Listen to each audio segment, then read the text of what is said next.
पौष पुत्रदा एकादशी व्रत कथा। पौष पुत्रदा एकादशी का महत्व।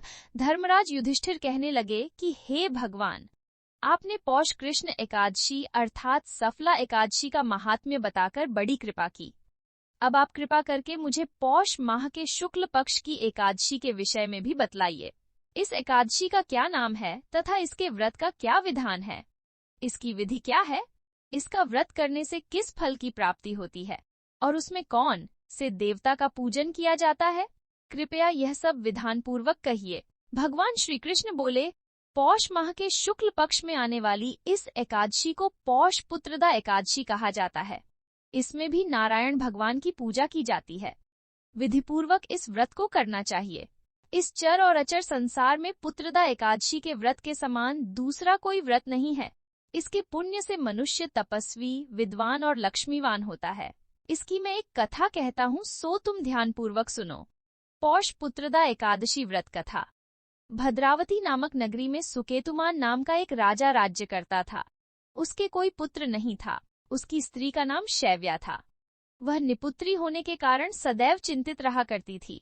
राजा के पितर भी रोकर पिंड लिया करते थे और सोचा करते थे कि इसके बाद हमको कौन पिंड देगा।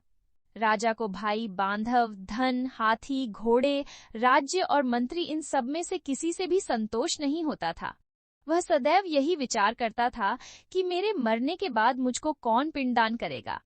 बिना पुत्र के पितरों और देवताओं का ऋण मैं कैसे चुका सकूंगा। जिस घर में पुत्र न हो उस घर में सदैव अंधेरा ही रहता है। इसलिए पुत्र उत्पत्ति के लिए प्रयत्न करना चाहिए। जिस मनुष्य ने पुत्र का मुख देखा है वह धन्य है। उसको इस लोक में यश और परलोक में शांति मिलती है, अर्थात उनके दोनों लोक सुधर जाते हैं। पूर्व जन्म के कर्म से ही इस जन्म में पुत्र, धन आदि प्राप्त होते हैं। राजा इसी प्रकार रात दिन चिंता में लगा रहता था।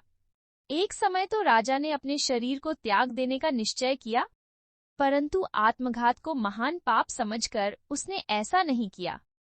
एक दिन राजा ऐसा ही विचार करता हुआ अपने घोड़े पर चढ़कर वन को चल दिया तथा पक्षियों और वृक्षों को देखने लगा। उसने देखा कि वन में मृग, व्याघ्र, सुअर, सिंह, बंदर, सर्प आदि सब भ्रमण कर रहे हैं।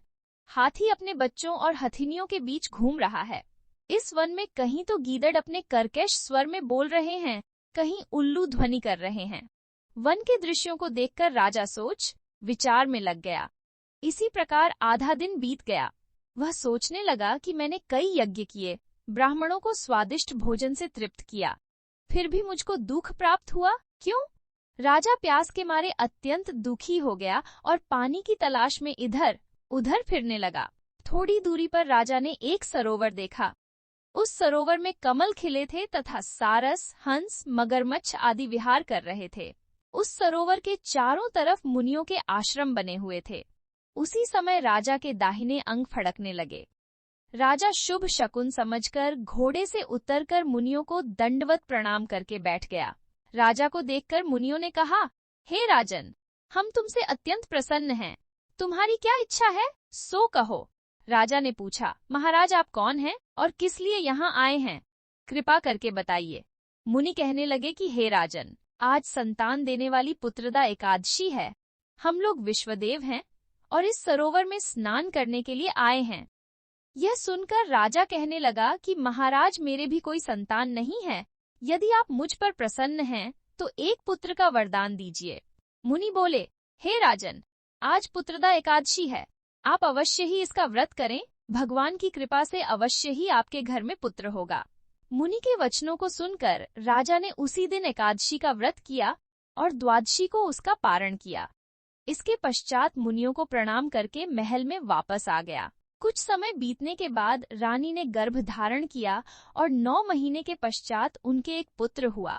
वह राजकुमार अत्यंत शूरवीर, यशस्वी और प्रजापालक हुआ। श्री कृष्ण बोले, हे राजन, पुत्र की प्राप्ति के लिए पुत्रदा एकादशी का व्रत करना चाहिए। जो मनुष्य इस महात्म्य को पढ़ता या सुनता है उसे अंत में स्वर्ग की प्राप्ति होती है।